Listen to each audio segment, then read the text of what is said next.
Okay, good morning all. The wife saw a couple of, I don't know whether you would call them bedside tables, but there's some kind of side table on the internet, and it's quite a nice design. So she's took a picture of it, give it to me, and asked me to see if I can go ahead and build it. So that's what we're going to try and do today. Hope you enjoyed the video. Please leave a like, maybe subscribe, and maybe even leave a comment. Thanks very much. Just going to start by putting some of the wood down to sizes, guys. I'll give you the sizes that we're using in a short while.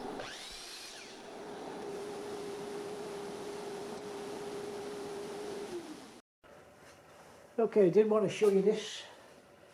Brought the table up to the level of laying it so the wood comes out nice and straight. Now I'm taking it back down to the table saw height.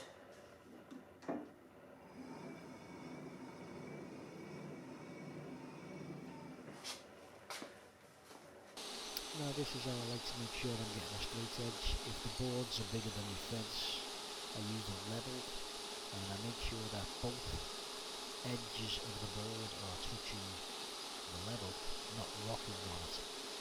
That way I run it through, get a straight edge on one side, and I flip it over, and then get the straight edge on the other side.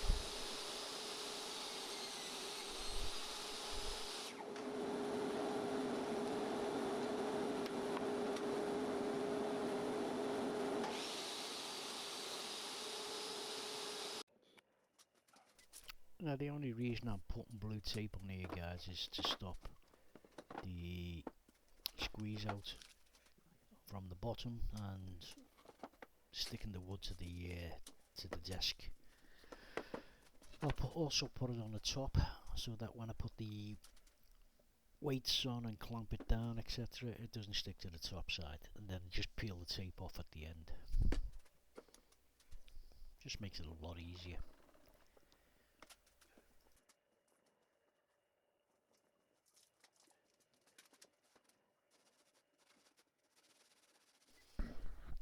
I like to wipe off the glue with a bit of a damp cloth. I know the tape probably won't stick good here, but like it's only to stop the squeeze out going onto this piece of wood I'm about to put across there. That's nice and flat. And them two brake drums, they're quite heavy actually, so they're ideal for weights.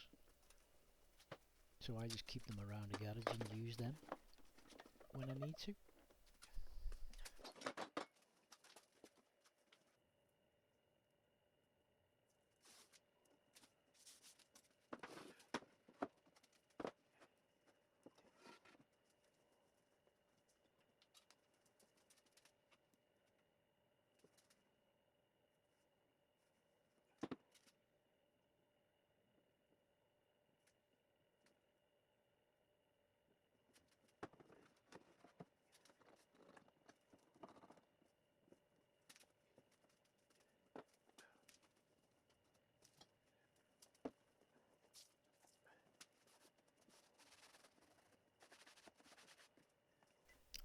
No, I didn't really know how to find the angles to cut the bevels at for this project that I'm doing now, but I'll show you how I went about doing it in a moment or two.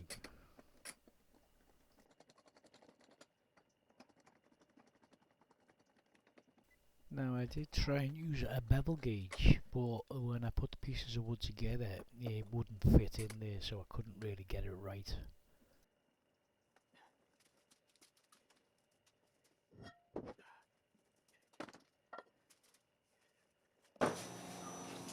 That's measurements. Okay, now that should be the same width as these, because obviously it's going to connect to them. Length is... Okay guys, this is how I got the angles. I've got a straight edge, and these little pieces of wood are measured to the exact same length as the top and bottom, and the diagonal is measured to the diagonal. What I've basically done is set them up like this against the flat edge, and then I worked out the angles, marked it out on the these little scraps of wood themselves. Then I cut the angle, I'm marking it out there, then I cut the angle and I altered the table saw to that angle to match the cut that I've just made on them, if you understand my meaning.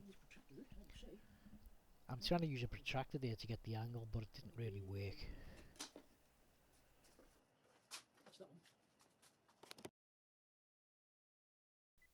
So here you can see what I mean. I've cut the angle on the little piece of wood and I'm just setting that to the table saw now. I'm matching it up, and that's how I got the angles for it. If you guys know better ways of doing that, just let me know if you can in the comments, please. Thank you. There's got to be a better way. Cheers.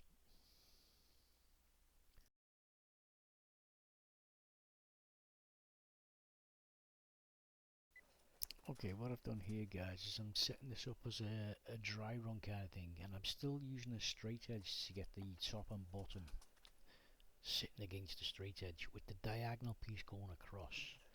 Then I'll position the two shorter pieces of wood that you can see I'm using now, and I found the center of the diagonal piece, and I'm doing them I think it was 1.5 inches from the centerpiece on each side of it.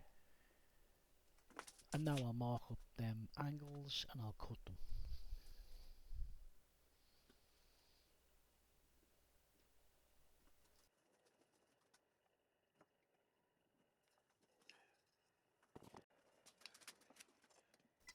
Same routine here, guys. Cut the angle and match it up on the table saw. Just banging on a coat of polyurethane before I glue it all together.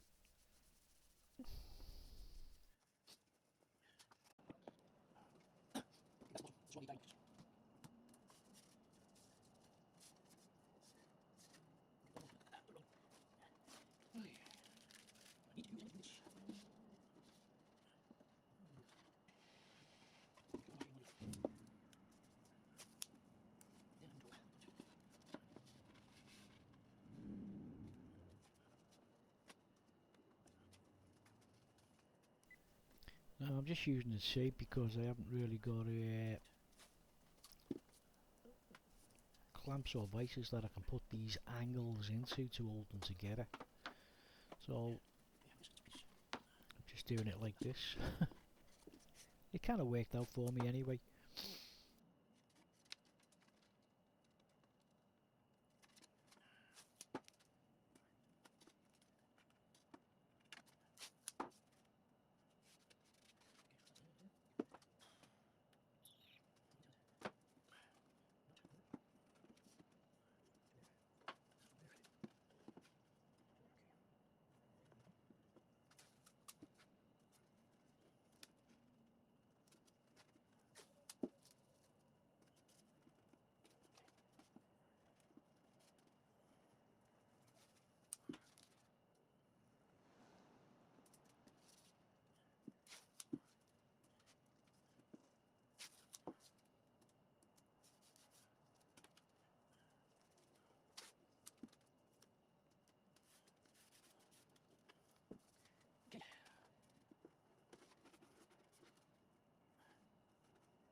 Okay, what I've just done here, guys, this is all just taped together, the bottom piece.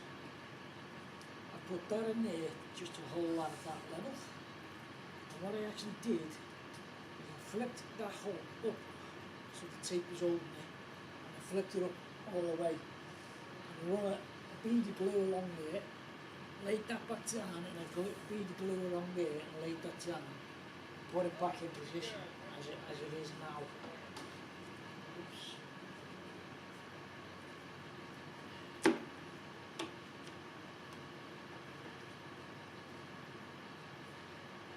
I put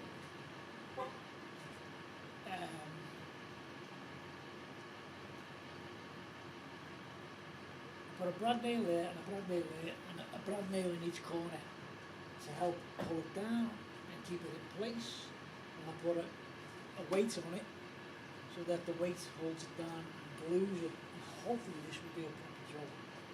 And then once that's set and done, I'll flip it over and I'll glue the bottom sides. Sorry that I forgot to turn the camera on for the top part, but I'll show you on the next part what I did.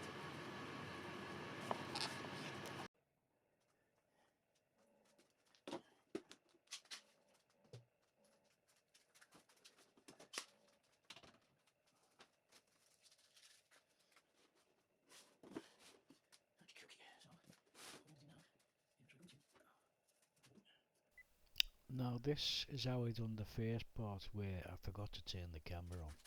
So it was just done basically exactly the same way this is.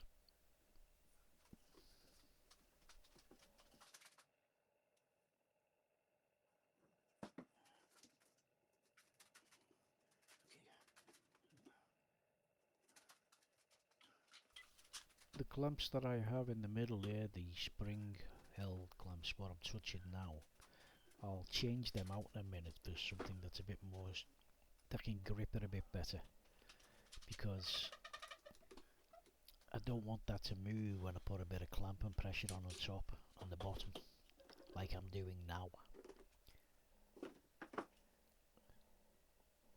As you can, I put the spring clamp back on there, but it doesn't work, so I'll change them out in a minute.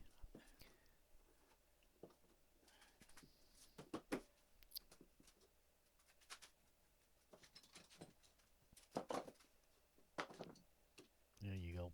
As you can see, I've got a bit more grip with them, and as I say, once they're tightened up and I put a bit of clamping pressure on the top, that middle, that short diagonal section won't move.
I'm just putting a little seam of glue down the inside of the middle here. You'll see me doing that in a second. And the reason I kind of did that is there was just a little bit of a gap in the middle. When I say gap, it was just like a hairline thing, so just very, very slight bit of glue to run down into that little gap, and then I wiped off the excess with a damp cloth.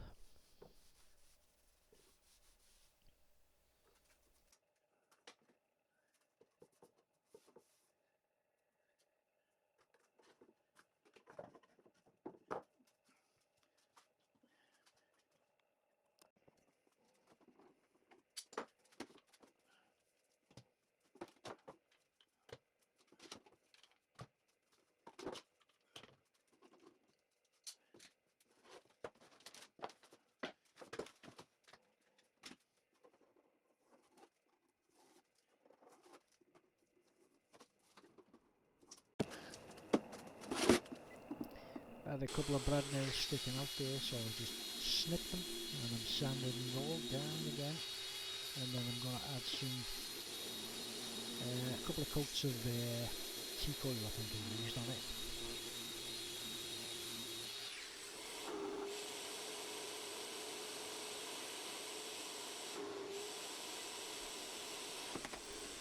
Okay, I'm just scraping off a few little blobs of glue that have popped out the joint here.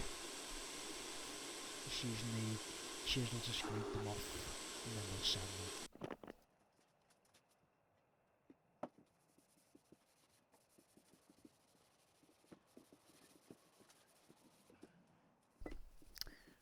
Now, earlier on, before I put it all together, I did actually give it a coat of polyurethane, but because I've sanded it all again, I decided to go with some teak oil instead. So it doesn't seem to have affected it in any way, so the teak oil is the final coat that I used, and I quite like the finish once it's dried. Well, that's more or less it for the video, guys. I hope you've enjoyed it. Please leave a like, maybe a comment, or maybe even subscribe. Now, if there's any tools that you've seen in the video, I'll have links to them on Amazon in the description. So, hope you've enjoyed the video. Catch it again soon. Thanks a lot. Bye bye.